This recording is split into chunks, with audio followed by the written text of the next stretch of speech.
guys, magluto tayo ng pasta. Meron akong giniling, kamatis, sibuyas, at saka pasta. Kunti lang po yan guys kasi para lang yan sa boy namin. Magprito na tayo ng sahog.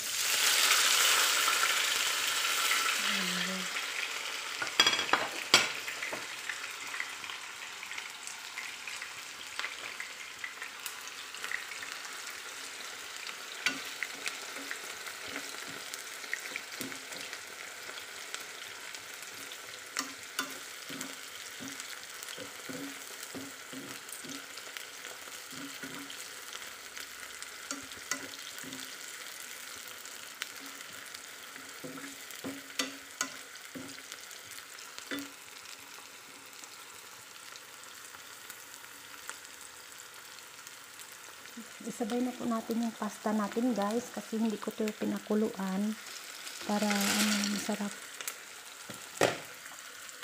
Dito ko lang yun ipalambot. Ayan.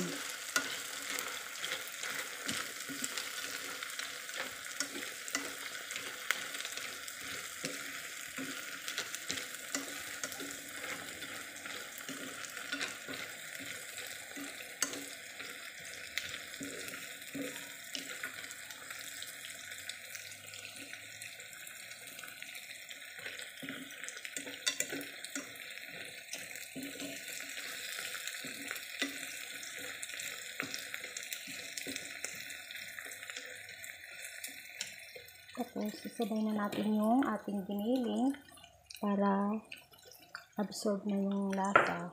Nakaluto na yun guys. Tapos, timplado na yung aking giniling. Kasi inano ko na yan, ginisa ko na yan separate.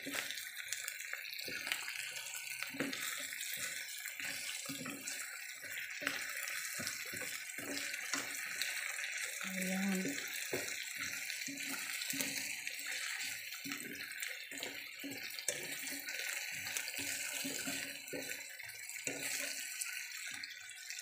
Pero lagyan tayo natin ulit ng mga ingredients. Lagyan natin ng paminta.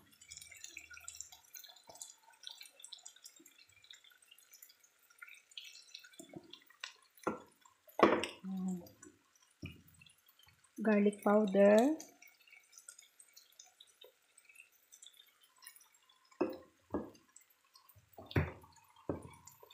Onion powder.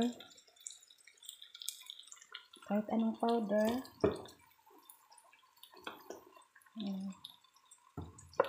Curry powder. Kasi yung para to sa boy namin kasi mahilig sa mga spices. Ayan lang guys. Kasi timplado na yung aking giniling. Inanuhan ko na yan kanina. Ginisa ko na yan separate. Kasi marami yan. Kumuha lang ako para pang sahog.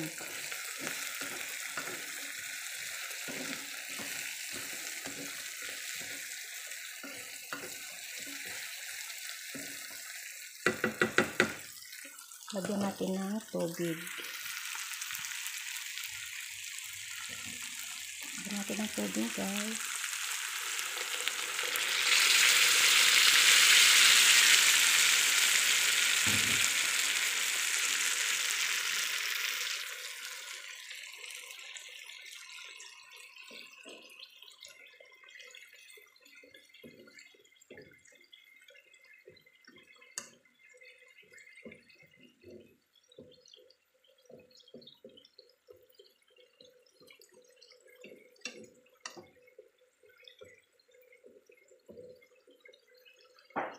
Malaki ng hiwa ko ng kamatis.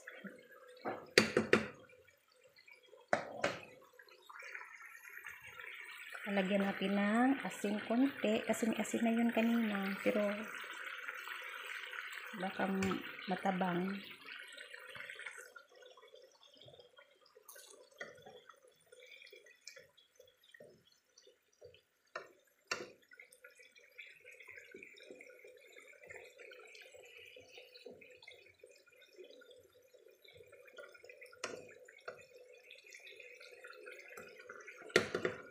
Try natin lumambot. Lalambot lang yan guys.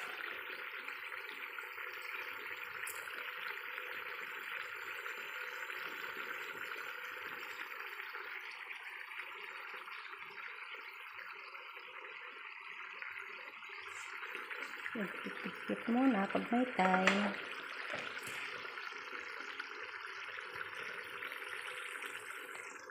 Ito yung sa akin, ang aking ulam. Ayan. Ay, init pala. Ito ang aking ulam. Ayan.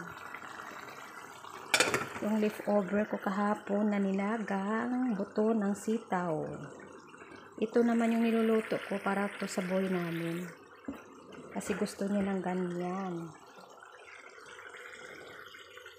Tapos, mamaya, bigyan ko siya ng kanin. Baga pang merienda.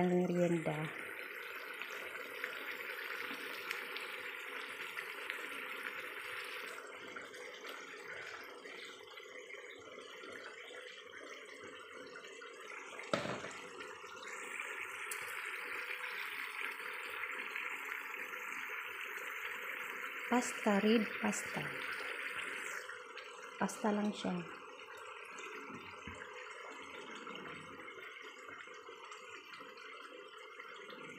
Simple pasta lang yan.